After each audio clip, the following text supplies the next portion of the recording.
Hey, Mary. We got another quick indoor air quality tip and an energy efficiency tip.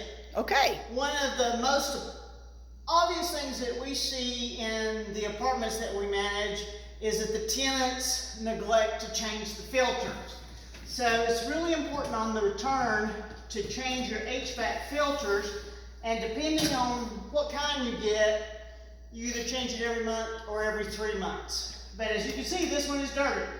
So this makes a huge difference. If you will change these out, your HVAC system will work a lot longer, and it will also be cleaner indoor air and more efficient. Great. Now, one extra tip is when you're doing just regular maintenance on your restroom vent, if you're having an old house, Yep.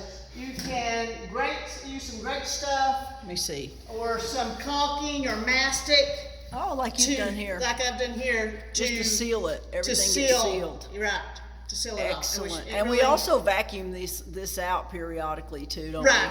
You should Yes. vacuum this out every time that you change your filter, really. we? And how often is that? Every 3 months if you Every get a good 3 one? months for most people. Got it. Yeah. Thank you.